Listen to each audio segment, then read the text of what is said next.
The Little Match Girl, written in 1845. Published by Hans Christian Andersen.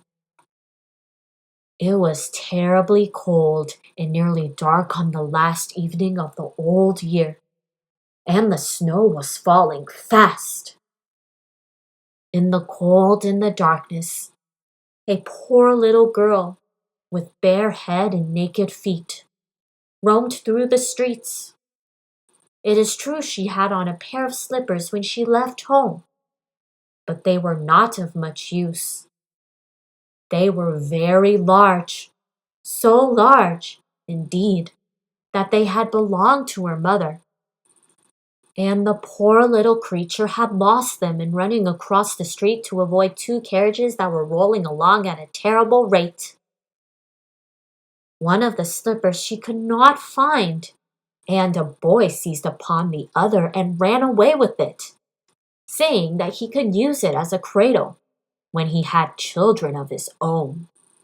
So the little girl went on with her little naked feet, which were quite red and blue with the cold. In an old apron, she carried a number of matches and had a bundle of them in her hands. No one had bought anything of her the whole day, nor had anyone given her even a penny. Shivering with cold and hunger, she crept along. Poor little child, she looked the picture of misery. The snowflakes fell on her long, fair hair, which hung in curls on her shoulders, but she regarded them not. The lights were shining from every window, and there was a savory smell of roasted goose, for it was New Year's Eve. Yes, she remembered that.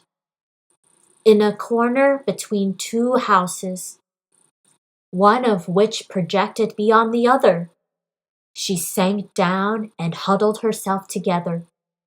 She had drawn her little feet under her, but she could not keep off the cold, and she dared not go home, for she had sold no matches, and could not take home even a penny of money. Her father would certainly beat her. Besides, it was almost as cold at home as here, for they had only the roof to cover them, through which the wind howled, although the largest holes had been stopped up with straw and rags. Her little hands were almost frozen with the cold.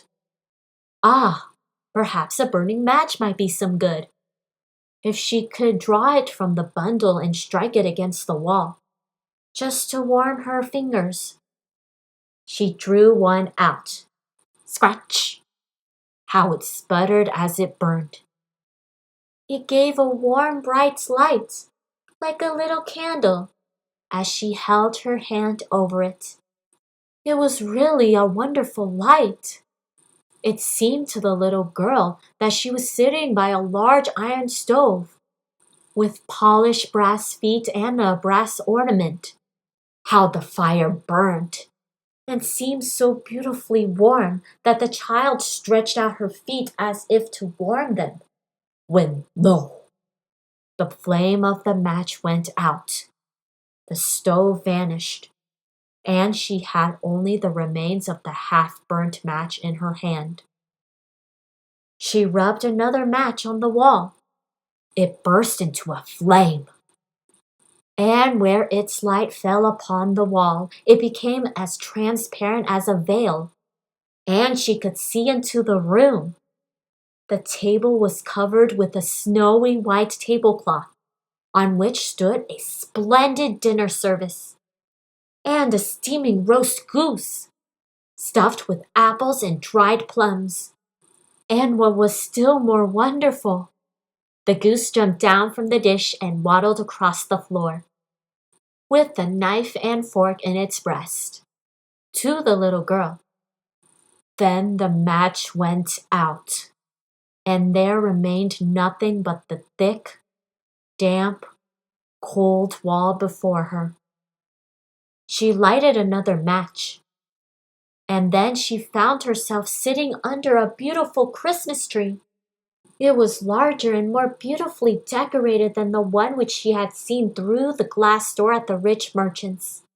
Thousands of tapers were burning upon the green branches, and colored pictures, like those she had seen in the show windows, looked down upon it all.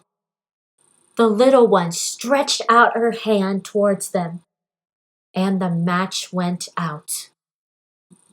The Christmas lights rose higher and higher, till they looked to her like the stars in the sky. Then she saw a star fall, leaving behind it a bright streak of fire. "Someone is dying," thought the little girl, for her old grandmother, the only one who had ever loved her, and who was now dead, had told her that when a star falls, a soul was going up to God. She again rubbed a match on the wall, and the light shone round her. In the brightness stood her old grandmother, clear and shining, yet mild and loving in her appearance. "Grandmother," cried the little one, "oh, take me with you. I know you will go away when the match burns out. You will vanish like the warm stove, the roast goose, and the large, glorious Christmas tree." And she made haste to light the whole bundle of matches, for she wished to keep her grandmother there, and the matches glowed with a light that was brighter than the noonday. And her grandmother had never appeared so large or so beautiful.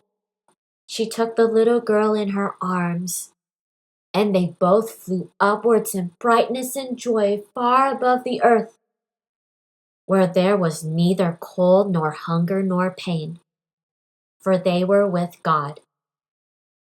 In the dawn of morning there lay the poor little one, with pale cheeks and smiling mouth, leaning against the wall.